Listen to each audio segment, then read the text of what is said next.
وەخسەکنی زیاتر لە بارەی دیدار و کۆبنەوەی لایەنە سیاسیەکانەوە بەتایبەت سەردانی پارتی دیموکراتی کوردستان بۆ لای لایەنە سیاسیەکانی دیکە و بەتایبەتی یەکێتی نیشتیمانی کوردستان لەگەڵ بەڕێز دکتۆرە چنار سەعاد عەبدوڵڵا ئەندامی کۆمیتەی ناوەندی و بەرپرسی مەکتەبی دیراساتی پارتی دەکەین کە لە هەولێرەوە لەگەڵماندا. بەڕێز دکتۆرە چنار ئەم کاتتان باش. هەندێک جار یەکێتی و پارتی بۆ ئاستی پەیوەندیەکانی نێوانیان بەم دۆخە دەگەێنن کە لەسەر ئاستی نێودەوڵەتی دەرەوە بەم شێوەیە باس بکرێن. سڵاو ئەو کاتتان باش، زۆر سوپاس بۆ دەرفەتە. بەر لەوەی وەڵامی پرسیارەکەت بدەمەوە، منیش حەز دەکەم ئیزافەیەک بخەمە سەر ئەو بۆچوونانەی کە لە راپۆرتەکەتان لەو گفتوگویانەی کە لەگەڵ کۆمەڵە کەسایەتی وەرتان گرتبوو سەبارەت بە ئەزموونی کاری سیاسی و مێژووی گەلی کوردستان و تێڕوانی نێودەوڵەتی. ساڵی 1921 کۆنگرەی قاهیرە دەبەسترێت، ئەو کاتەی تازە جەنگی جیهانی دووەم تقریبەن کۆتایی پێهاتووە و دەوڵەتی ئینگلیز لە ناوچەکە هەوڵ دەدات ئیدی ڕۆڵ بداتەوە کاراکتەرە لۆکاڵیەکان مەحەلیەکان. بۆیە لە کۆنگرەی قاهیرە پرسی کورد یەکێک دەبێت لە پرسە زۆر گرنگەکان. لەوێ چەرچڵ مؤید بووە بۆەوەی کە کیانێکی کوردی بۆ کورد لە ناوچەکە دروست بکرێ، بەڵام بەداخەوە لەوێ بەهۆی ئەو بارودۆخەی کە لە ناو کوردستان و لە نێوان کورد خۆی و پێکاتەکان و کەسایەتیەکان خێڵەکان، ئەو ئەزمونەی کە لە ناو شار و گوندەکانی کوردستانی ئەو کاتە لە بەشی عێراق دەبیندرا، بۆیە نوێنەرایەتی ئینگلیز و بە تایبەتی مسپێڵ یەکێک دەبێت لەوانەی دژی ئەم بۆچوونەی چەرچڵ دەبێت پێی دەڵێ ئێوە هەڵەیەکی گەورە دەکەن ئەگەر کیانێکی سربەخۆ بۆ کورد لە ناوچەکە دروست بکەن، چونکە کورد کۆمەڵێک دەستەواژەی ناخۆش بەکاردێنی، بەڵام دوو لەوانەی کە باسی دەکا و لەگەڵ ئەمڕۆ بە نەوعەک لە نەوعەکان من هەز دەکەم گونجاواویش ئەوەیە دەڵێ کورد وەکو پێکهاتەیەکن زۆر خۆ بە زلزانن و خۆ بە پیرۆز دەزانن و هەروەها کەسیش کەس قبول ناکە. ئەگەر ئەو کیانە دروست ببێ ئەوان زۆر سراعیان هەیە، کەس ئەوی تر قبول ناکە، بۆیە ململانەی بەردەوامیان لەگەڵ یەکتر هەیە. ئەمە دیدگای بیانی بووە لەو سەردەما لە 1920 کە دەتوانم بڵێم نزیکەی 100 ساڵ و ساڵێک 101 ساڵ تێدەپەڕێ بەسەر ئەزمونە ئەو کاتەوە بووە هۆکاری ئەوەی کە ئەمە دەرفەتەکی زۆر زێڕین وەکو میلەت لە دەست بدەین و نەبین بە کیانێکی سربەخۆ لەو ناوچەیە، چونکە تێڕوانی نێوان نەرێنی بوو لەسەر ئێمە. مەرجیش نییە هەمووی ڕەوابێ، بەڵام بەشێکی ڕەوا بوو. لە ئێستاداش ئەزمونێک لە هەرێمی کوردستان دروست بووە،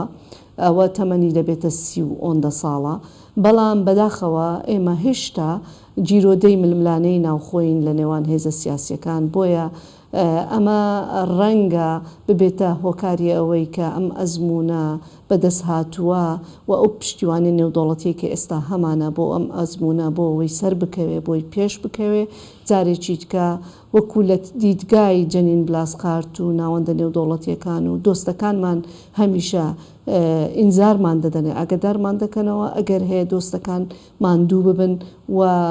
بە زۆرێک لە جۆرەکان ئیدی پشتمان لێ بکەنەوە و بماندەنە دەست قەدەر و خواستی ئەو هێزانەی کە لە ناوچەکە هەن. بۆیە کەواتە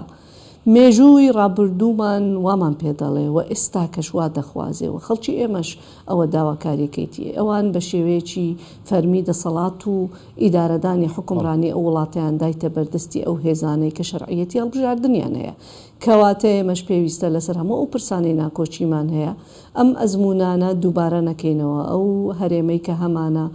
بیپارێزین و ململانەکانی خۆمان لە بریەوەی لە شاشەکانی ڕاگەیاندن قسە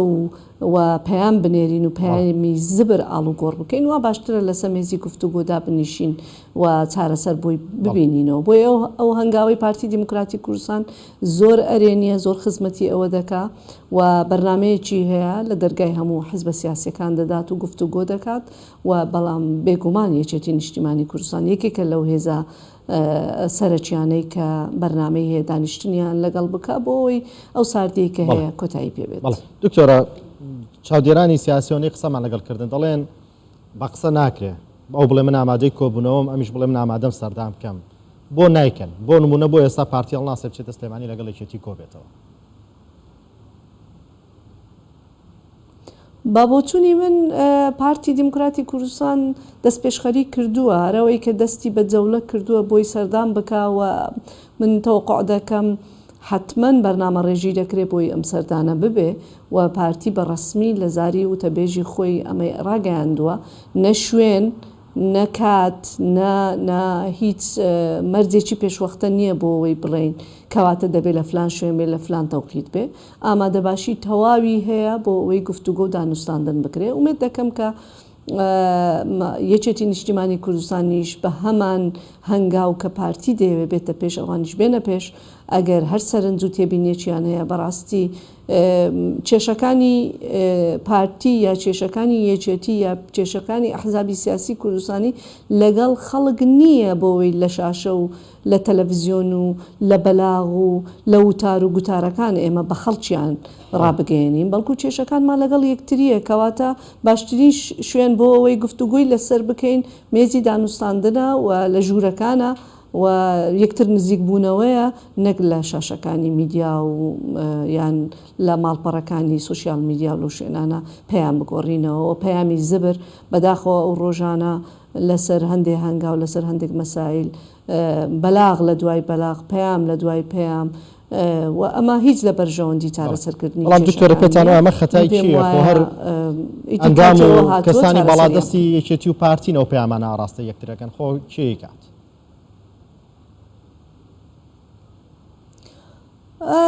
دیارە ئەگەر قەرار وایە من لێرە گفتوگۆ دەکەم و ئێوەش نیەتانەوەیە بەرنامەکە بۆ ئەوەیە لێکتر نزیک ببینەسازی بکەین بۆی گفتوگۆ ئەنجام بدرێ وا باشترە پەنجەی تۆمەت لە بۆ کەس درێژ نەکەین بەڵکو هەوڵ بدەین ئەوەی کە ڕوو دەدا ڕوو نەداتەوە و هەموو ئاراستەکان بۆ بێ هانی هێزە سیاسەکان بدەین کە دانیشتن بکەن و ئومێد دەکەین کە بە گەورەتر تەماشای پرۆسەکە بکەین لە هەندێک بابەتی زۆر بچووک ئاسێ نەبین ئێمە هەمومان لە خەمی هەرێمی کوردستانین لە خەمی بەرژەوەندی خەڵکی کوردستانین بارودۆخێکی زۆر قورسی ئابووری ژیان و کەشێکی زۆر تایبەتی لە دنیا لە ئارادایە لە ناوچەکە لە ئارادایە پرسی گۆڕینی ژینگە پرسی گرانبوونی سوتەمەنی پرسی گرانبوونی خۆراک زۆرها قەیران لە دنیا بەڕێوەیە ئەمە بە زۆرێک لە جۆرەکان هەرێمی کوردستانیش دەگرێتەوە بۆیە وا باشترە بپڕژێنە سەر چارەسەرکردن و کەمکردنەوەی بارگرانیەکان لەسەر خەڵک ئەوە دابنیشین نەک لەوەی کە چێ پێویستە زووتر دابنێشێ بۆ فلان وای گوت بۆچی دەبواە وا بکرێوانەکرێ چونکە ئەگەر بچینە ناو وردەکاریانەی کە هۆکاری ساردکردنەوە و دوورکەوتنەوەمانە کەواتە هیچ کاتێک دانانیشین. بەڵێ لە دوای کۆنگرەی چواردەی پارتی دیموکراتی کوردستان پارتی ڕایگەیاند ئەو لاپەڕێکی سپی لەگەڵ لایەنەکان هەڵدەداتەوە دەرگاشی کراوەیە بۆ دیدار و کۆبنەوە و ئەوانیش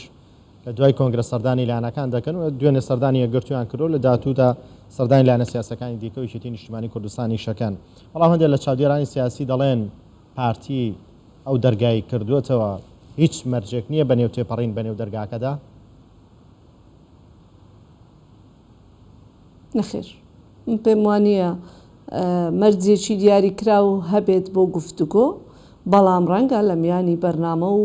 گفتوگۆکان هەندێک خاڵی جەوهەری هەبن بابەتی کێشەی جدی هەردوو لابن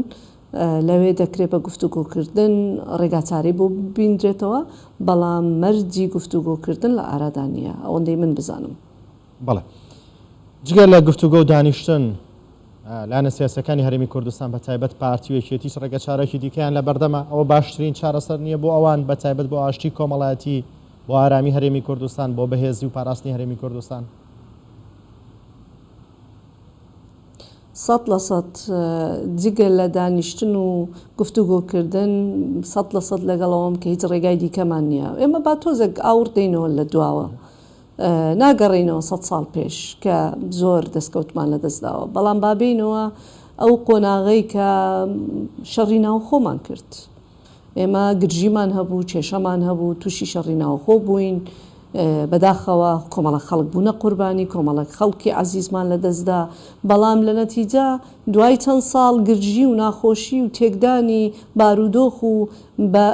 خستنە ژێر هەڕەشەی ئەزمونونەکەمان دانیشتینەوە گفتوگۆمان کردەوە مفاوزاتمان کردەوە ڕێک کەوتینەوە دوای ئەوەش بە هەمان شێوە لە هەندێک گوێزگا کێشەی جدیمان هەبووە بەڵام دوورکەوتینەوە بەڵام دیسان بڕیارمانداوە دابنیشینەوە و هەر ئەو چەند مانگە ئێمە کێشەمان هەیە کۆمەڵێک پرس هەیە بۆ تەوەکاری ساردبوونەوەی پەیوەندەکانمان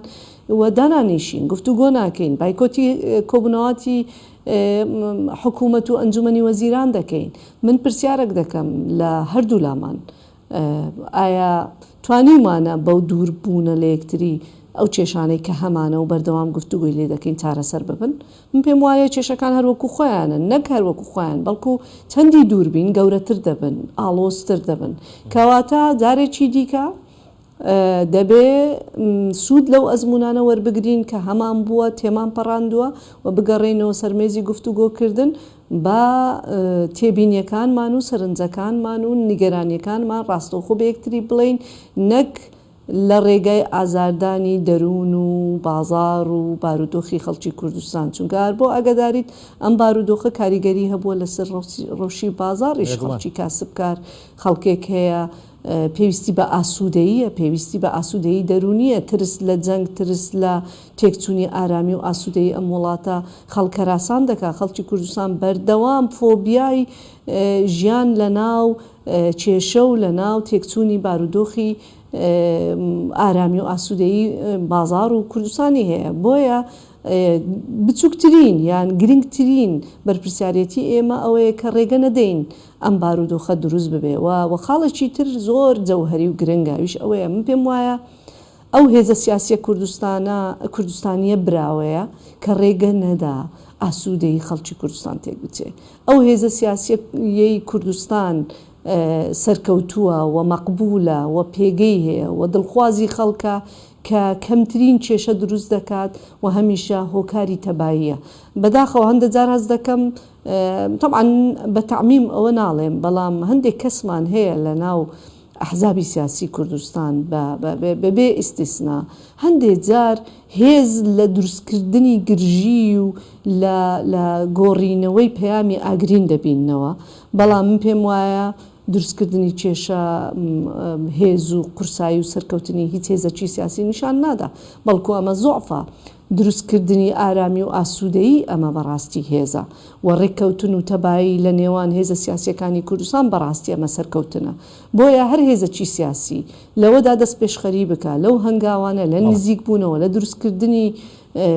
کۆدەنجی لە لێک نزیککردنەوە لە ڕەوانەوەی گرژیەکان سەرکەوتوو بێ ئەم هێزە براوەیە لە کوردستان و ئەوەش جێگای ئیقبالی خەڵکی کوردستانە من پێم وایە پارتی دیموکراتی کوردستان ئەو هێزە گرنگەیە کە دەتوانێت ئەم ڕۆڵە ببینێ و ئەزمونیشی هەیە لە دروستکردنی ئەم بارودۆخە لە زۆر قۆناغ لەسەر حیسابی ئیمتیاز و هەندێک ئیستحقاقی ئینتیخابی زۆر جار بۆی بارودۆخەکە تێک نەچێ ئەزمونونەکە تووشی کێشە نەبێت لەگەڵ زۆر هێزی سیاسی کە ڕەنگە ئەو ئیستحقاقە ئینتیخابی نەبووە بەڵام دەستی یارمەتی درێژ کردووەوە لە ئیستحقاقی خۆی بەخشیوە بۆەوەی ئەزمونونەکە سەر بکەوێ بۆیە دەتوانێت ئەو ڕۆڵە ببینێ و ئەو هەنگاوانەی دوایی خزمەتی ئەوە دەکات و ئەو ئاماژەیە بەوەی کە پارتی دەتوانێت ئەو بکە بەڵام دەبێ ئەمە یەکتەرەفە نەبێت دەبێت لایەنەکانی تریش ئەو هێزیان تێدا بێ و نزیک ببنەوە بۆ ئەوەی سەهمی سەرکەوتن و ڕێکخستنی ناوماڵی کوردستان تەنها بەر ئەم سەرکەوتنە لە بەبەر پارتی نەکەوێت لایەنەکانی تریش لێ پشکدار بن. بەڵێ دکتۆرە وەک جوانی وەڵام ئەگەر بە کورتیش وەڵام بیتەوە سوپاس دەکەم بۆ پێویستی و پارتی بمانەوە نەمانەوە لە دوومە دەرسەی جیاوازن هەندێک جاریش لێک نەگەیشتن هەندێک گرفت دروست بێشتێکی نۆرماڵ نییە ینی بۆی نێگەێنەوە ئاستی کە ڕۆژێکی و پارتی پەیوەندییان بەیەکەوە نەمایتر بڵێن ناتەواو دنیا ئاخرەتە درۆم دوانە قەت ناتوان پێکەوە دانیشن. من پێم وایە ئەسڵەن نۆرمال نییە ئەگەر دوو حزبی سیاسی یان چەند حزبێکی سیاسی کوردستانی نۆرمال نییە ئەگەر جیاواز نەبن یعنی ئەسڵەن هەریەکە و مەدرسەیەک هەریەکە و دیدگای خۆی هەریەکە و مێژوویەکی باکراوندێکی شێوازی بیرکردنەوەی تێفکرینی پەروەردەی حزبایەتی ئاراستەی سیاست و کارکردنی بێگومان حزب سیاسیەکان هەرێکە و خاوەن بەرنامە و پرۆگرام و باگراوند و مێژووی تایبەت بخۆیان بۆیە ئەم حاڵەتێک کە ئێستا ڕوودەدا من پێم وایە ئەگەر سەیری ئەزمموی وڵاتانی دنیا و بە تایبەتی وڵاتانی خاوەن سیستەمی دموکراسی و فرەحزبی بکەین ئەزممونێکی زۆر نۆرماڵە حزب سیاسیەکان دەکرێت لەسەر کۆمەڵێک برز لەگەڵ یەکتر ناکۆک بن بەڵام شێوازی مامەڵەکردنی ئێمە لەگەڵ ناکۆکیەکانمان هەڵەیە ئێمە کە ناکۆک دەبین ئیتر موسسات هەوڵ دەدەین پەک بخەین هەوڵ دەدەین دوور بکەوینەوە هەوڵ دەدەین گرژی دروست بکەین بەڵام موسساتی دیکەی دنیا ئەحزابی سیاسی لە دنیا زۆر بەرپرسانە مامەڵە لەگەڵ پرسەکان و دامەزراوەکانیان دەکەن کێشەکانیان بە شێوازی دی چارەسەر دەکەن ئەمەش پێیوەستە بە نزوجی یاخود پێگەیشتنی دموکراسی لە وڵاتە ومێد دەکەم کە ئێمە شێواشێواش قۆناغانە تێپەڕێنین. بەڵێ ئینشاءالله سپاس دکتۆرە چنار سەعاد عەبدوڵڵا ئەندامی کۆمیتەی ناوەندی و بەرپرسی مەکتەبی دیراساتی پارتی دیموکراتی کوردستان کە لە هەولێرەوە لەگەڵماندا بوو. سپاس و کاتەی بێمەتاندا.